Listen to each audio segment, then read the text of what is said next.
Welcome into another edition of The Session with Londa and David. My name is David Austin. I'm Londa Sherwood Austin. Welcome back. Why are you so giggly? Because as soon as you go, you boom.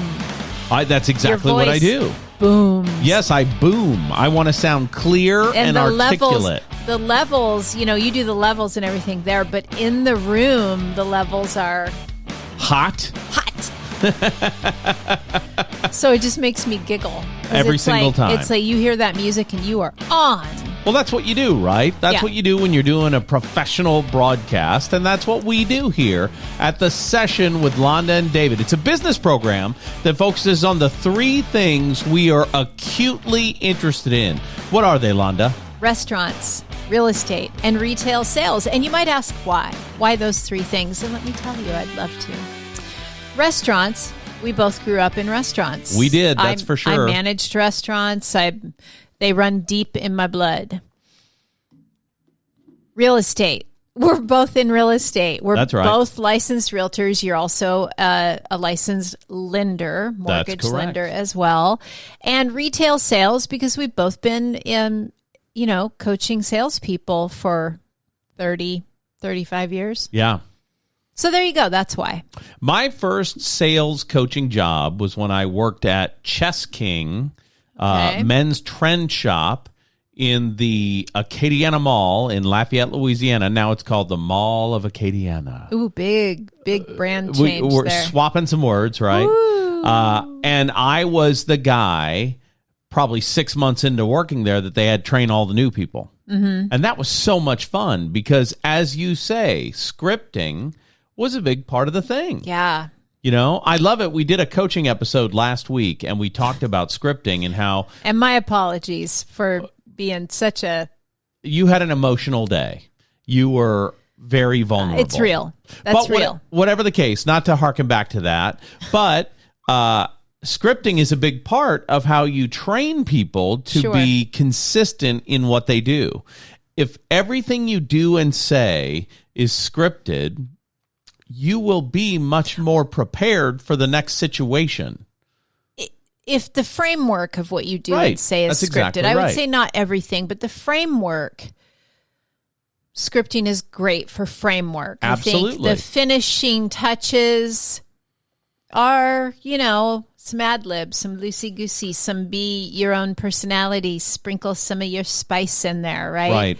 But the framework, the foundation of it needs to be consistent. And the reason scripting is also so good is because it keeps you moving in the same direction every single time. And here's what I mean by that. And believe me, I have fought against scripting my entire career because I do think my language is unique. I do. So I can relate to somebody who thinks, well, that doesn't sound like me. However, you don't do Shakespeare by doing somebody else's writing. You know what I mean? Shakespeare is Shakespeare. Right. It doesn't sound like you. You need to bring the you into that. Right. Do you know what I'm saying? Yeah, totally. It's very different. And so I just wanted to talk a little bit about that because we were talking about our experiences. And when I was a Chess King, there was a very specific way to greet someone when they come in the store. Sure. The timing, the questions, the responses to the questions. Mm-hmm. And let me tell you, if somebody walks into your retail store and you say, hey, welcome in. Are you looking for anything in particular? No. Just looking. We're so conditioned to be brats. You know what I mean? Yeah. Everybody makes it adversarial. It's exactly how I feel when I go to a carnival and there are carnival barkers trying to get me to come play their games. Right. I want to fight with those people. It's a conditioned response. They're not bad people. They're just trying to separate me from my money. Right. Well, that's not what salespeople are trying to do. Salespeople are trying to solve your problem. Yeah, we're either trying to relieve your pain by solving a problem, or, lean into your pleasure senses by helping you achieve a dream. Right. So that's the thing that was most interesting to me about scripting. You know what I mean? Mm-hmm. Even in fast food, we had scripting. Kentucky Fried Chicken. Sure. Welcome into Kentucky Fried Chicken on University. May I take your order? Yeah.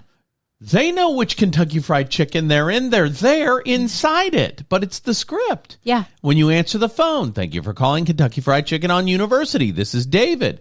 Interesting. How may I help you? I still use that when I answer my phone today, almost always. Yeah. You know what I mean? Scripting makes your job more predictable. Well, and it just makes it so much easier because you don't have to think about it. That's what I mean. You know, in my job, I'm licensed as both a lender and a realtor. In my job, I exclusively full-time solve problems. Yeah, for sure. So I ask way more questions than I talk. And the reason I like to do that is because the person I'm talking to, if I'm asking them questions, will tell me where it hurts and how to make it feel better. They'll tell me that. I don't need to reinvent the wheel every time. You know what I mean? It's crazy to me when lenders push a product on a customer. It's crazy. Now let's make this more relatable for the general populace. Okay, sure. In any relationship, if you ask questions and talk less and listen more, your relationship will be better. I believe that. Now, anybody can use that.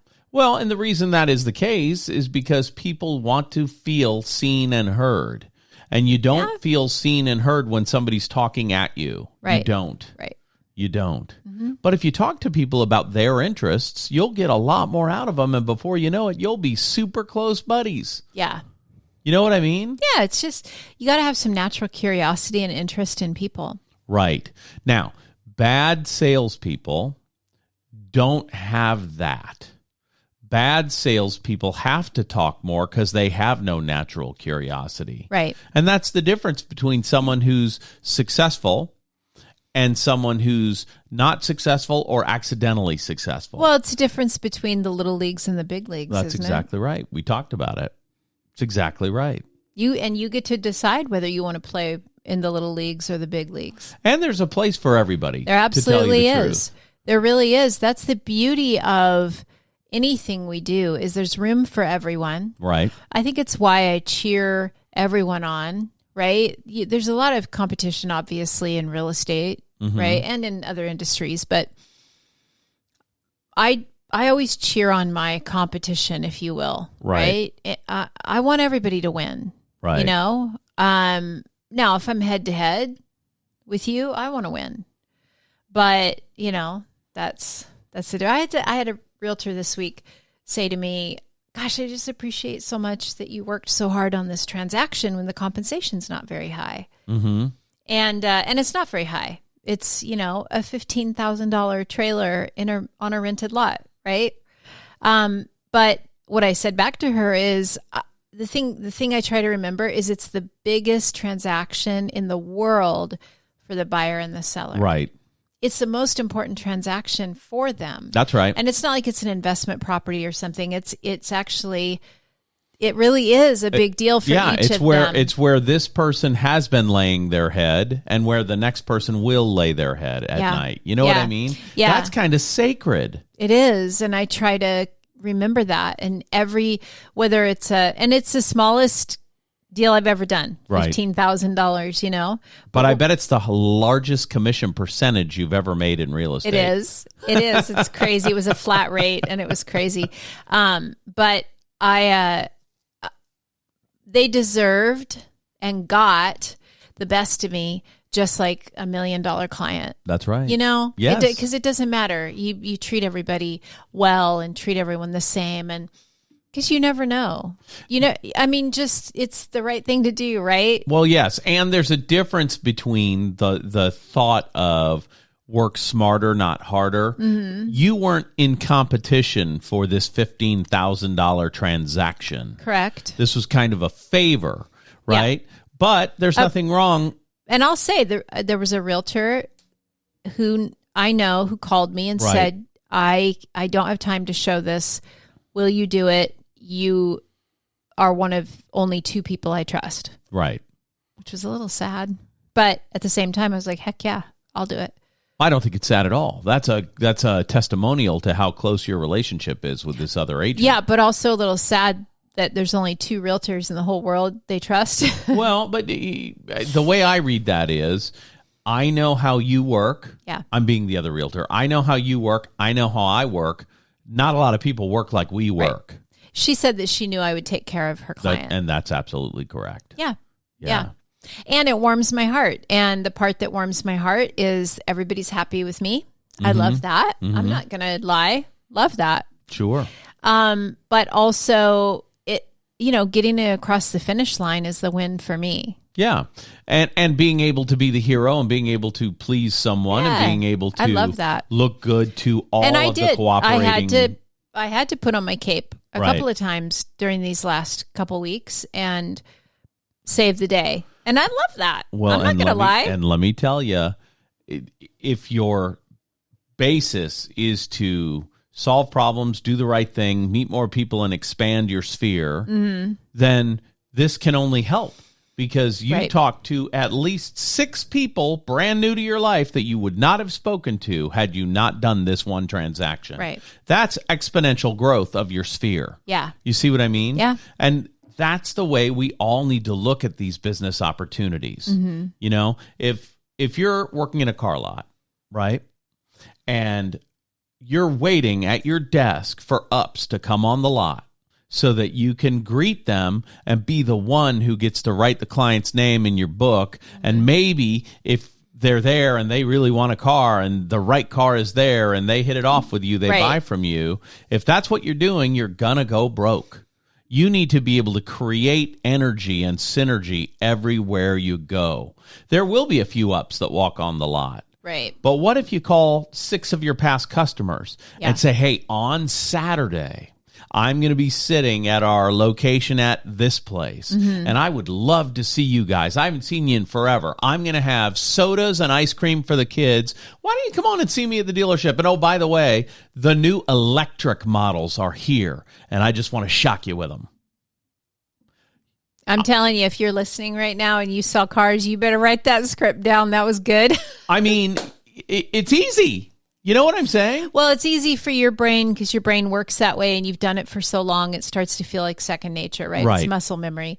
It's not easy for everybody. The language of sales is something that you learn over time. And, and everybody's in sales, whether they think they are or not. And I think parenting is the, hardest sales you're ever going to do. Well, yeah. If you're a parent, guess what? You're a salesperson. Oh, yeah. You got to convince those kids to do all kinds of stuff they don't want to do. And, that's all parents. Yeah. All parents. Yeah. No one's immune from that if you've got kids. Whether you're a good parent or a bad parent, you're still selling all the time. And no matter how old they are. That's exactly right. I just pitched and closed one of our kids yesterday on doing something I wanted him to do. It's for his good, so it's not like I used my powers for evil or anything, but, it'll... Anyway. Okay. I've gotten a lot of questions about the political arena and what's going on in politics right now. And here's what I can tell you. We're not a political show. We don't do that, right? You bet your ass we're not. Go ahead. Joe Biden stepping out of the presidential race has had a negative effect on mortgage rates and real estate. Tell me what you mean. It hasn't done anything. It's been a net zero. Oh. It hasn't freaked people out and shocked the world. It hasn't made people start panicking and selling off stocks like crazy. It has been a net neutral. That's what I'm trying to say. A net neutral effect. I see, yeah. Which is, I think, very good. Yeah. And the reason I think it's very good is because the Fed recently was talking about how they are going to need to start cutting rates now. And so if you are in real estate or mortgages, get ready to get busy. Saddle up. Get ready to get busy. It's coming. Here it comes. Be on the train already when it comes. Right? That's exactly right. Saddle up, get to work, clock in. It's time to go. Start running now. There will be no better advertising for real estate and mortgages than every single national news media show saying it's getting cheaper to buy houses. The Fed has lowered their rates. Now, they don't understand that it's not a direct effect for long-term mortgages. It is a direct effect for short-term mortgages. Yeah. If you have a home equity line of credit and they lower the Fed fund rate by 50 basis points, your interest rate just went down by half a point. Congratulations, home equity people. You know what I mean? Yeah. But that's not exactly how it works with home mortgages. But inflation is an enemy of interest rates. Mm-hmm. So if they lower the Fed fund rate, that will signal the world that interest rates, that inflation is coming down. And that spurs interest in the economy. And that will drive rates down because people will be jumping into the market. So if you're not ready now, get ready. You better get ready. That's the only way you're allowed to talk politics. Well, and that's an important thing. Well, right? It does if it affects the business and all that. Yeah, it's Donald Trump getting shot at. No real impact on the markets. I mean, net neutral. Yeah. So the political race right now, not a huge factor. Yeah, so just show up and keep going to work. That's exactly right. Yeah. Go to work. And if you want to buy a house, now's the time. Okay, go ahead. I got a crazy question for you. What is the best piece of advice you've ever gotten for just your life in general or in business specifically, or maybe both? The single best piece of advice I've ever gotten, it was from a business person, and it, I think, changed my life in very positive ways when a business person that I respected and worked with and revered for the last 20 years said to me, "Hey, David, what are you doing with your kids one-on-one?" And I said, "What do you mean by that?" "Well, you asked me about how I take my daughter for coffee every Sunday morning at 9 o'clock. What are you doing specifically with your kids one-on-one?" And I had to think about that because I really wasn't doing anything specific. I was reactionary. Wow. I was doing stuff with the kids, loved hanging out with the kids, and every now and then their mother would tell me to take them to the movies. You know what I mean? Yeah. But I didn't have a specific, guaranteed appointment set with each kid. Mm-hmm. And the day I had that conversation, I set up appointments with each kid. And I got to tell you, that changed my life. What did that look like? Well, just for somebody listening who's like, yeah, okay, what is that? What does that even mean? Well, we had a hot tub. So I made hot tub appointments with the kids, right? Benjamin, Wednesday from 7 to 8. What are you doing Wednesday nights? He was like 14. "I don't know, Dad. What are you doing?" "I would like to have a hot tub date with you from 7 to 8 every Wednesday." "Oh, that'd be cool. Let's do that." And for the next 5 years, every Wednesday from 7 to 8, hot tub time. Yeah. Okay. That intentionality changed my life. And I think changed my entire dynamic with both of my children. Wow. So that was probably the most important advice. And that came from a business person who told me to treat my personal appointments the same way that I treat business appointments. Mm-hmm. And the reason he told me that was because he could see that I prioritized. If I had a borrower call me, everything's out the window. Here I go, I'm running. And he cautioned me about that. You're going to burn out if you don't have structured family time and personal time. And I thought that was great advice. And he did that with his daughters. He's got 3 daughters, and he's done that with all of them. Mm-hmm. That's good stuff. Yeah, that was probably my best. What about you? What was your best advice? Oh, I can think of a few things. I was raised on the motto, "Get over it." And I hated it. I hated it for so long. My mom, that was her favorite thing to say. "Get over it. Life's hard. Get over it." I'll be damned if she wasn't right. I mean, I'm serious. She was right. Life is hard sometimes. And you do have to learn to get over it. You got to get back up. You got to learn to get back up. Learn to get back up and learn to get back up. And that's, I think what she meant by that. So that was one.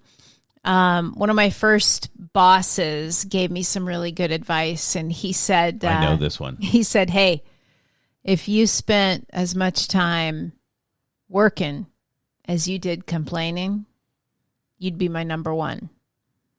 And I thought, oh. And I respected him a lot, you know? Right. Yeah. And so that was another piece of really, really good advice.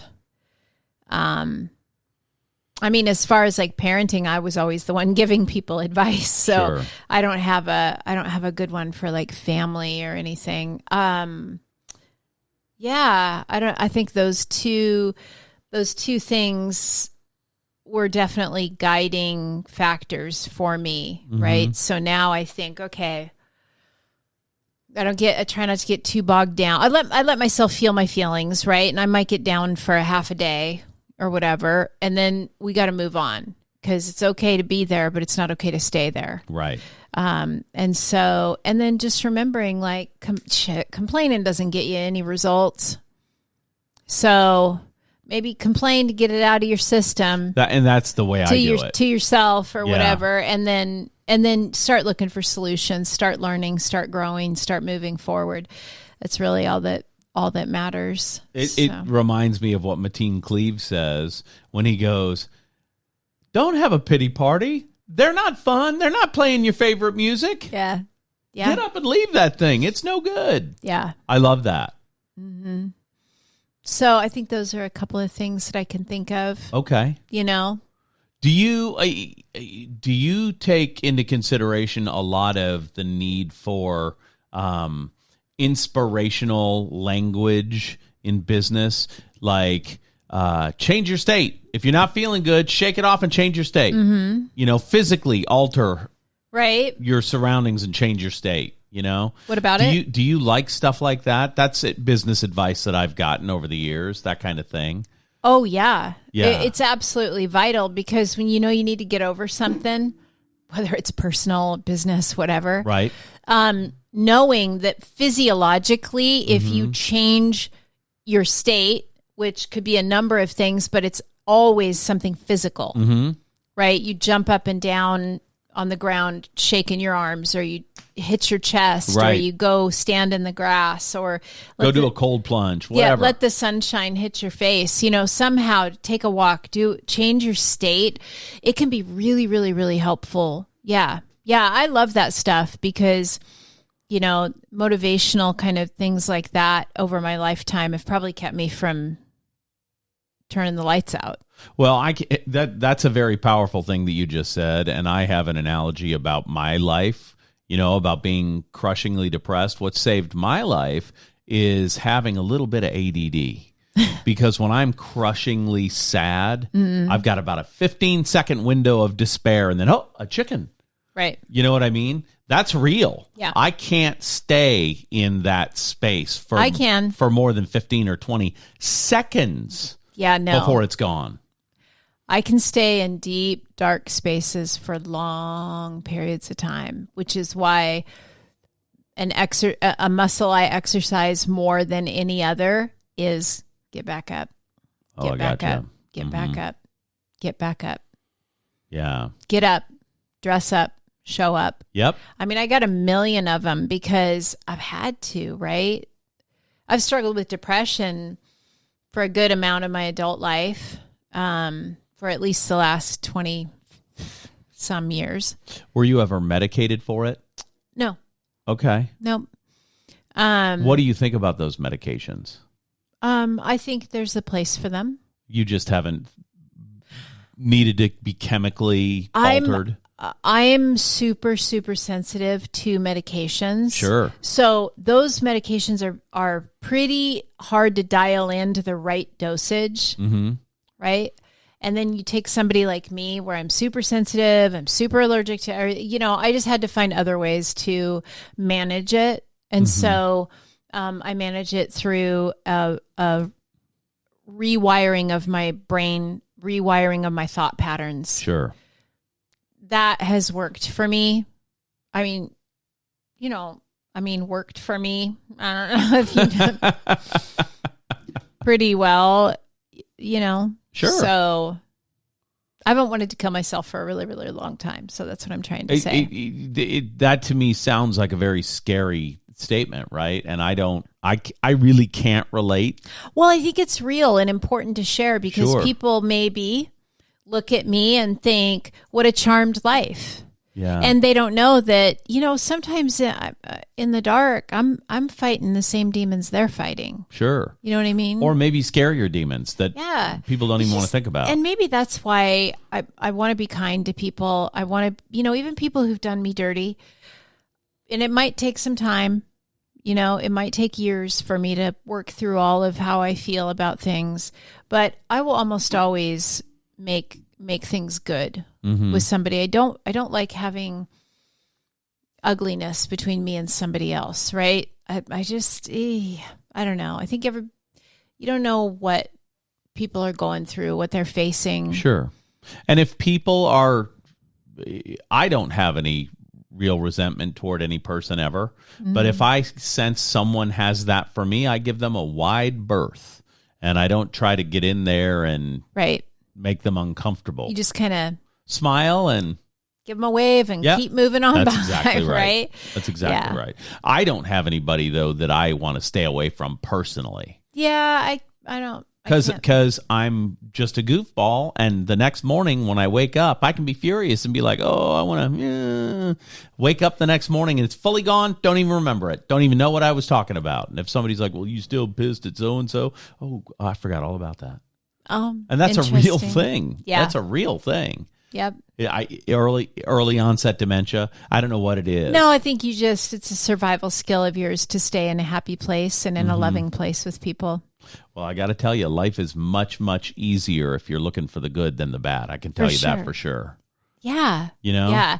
I think we've dropped a lot of really good motivation on this show, which I'm glad about because it makes up for last week's.